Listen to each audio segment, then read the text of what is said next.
ખબર ગુજરાતમાં દાહોદથી સમાચાર મળ્યા છે કે પરેલ વિસ્તાર ઓપરેશન સિંદૂર પર બનાવવામાં આવ્યો છે અને એ લોકો ગત 35 વર્ષથી પારસી કોલોનીમાં દરેક વખતે અલગ અલગ થીમ પર જે ગણેશોત્સવ છે એનું આયોજન કરે છે અને આ વખતે ત્યાં અલગ જ ઝાંખી જોવા મળી છે, જેમાં પહેલગામના નરસંહારનું દ્રશ્ય બતાવવામાં આવ્યું છે અને પંડાલમાં આ વખતે મધ્યપ્રદેશ, રાજસ્થાન અને બધા અલગ અલગ વિસ્તારોમાંથી શ્રદ્ધાળુઓ ઉમટી પડ્યા છે અને ગણેશજીની પ્રાર્થના જે છે એ સ્વીકારવામાં આવે છે। જે ગણેશજી છે ત્યાં તમે દર્શન કરવા જાઓ તો એવી માન્યતા છે કે ત્યાં એ તમારી પ્રાર્થના સ્વીકારશે અને આ વખતે ઘણી જગ્યાઓએથી સમાચાર મળ્યા છે કે બધી જ જગ્યાએ જે ગ્રુપ્સ છે, જે યુવા ગ્રુપ છે, એ લોકોએ દરેક જગ્યાઓએ અલગ અલગ થીમ પર ગણેશજીનો જે છે એ પંડાલ બનાવવામાં આવ્યો છે। ત્યારે ખૂબ જ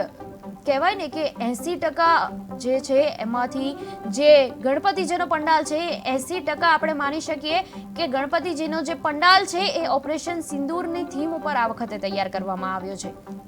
કેમ કે જે 2025નું વર્ષ છે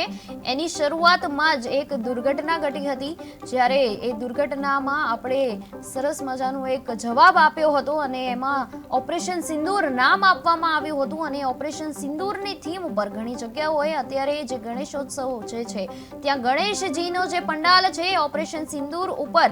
થીમ, એની જે થીમ છે એ થીમ ઉપર બનાવવામાં આવ્યો છે।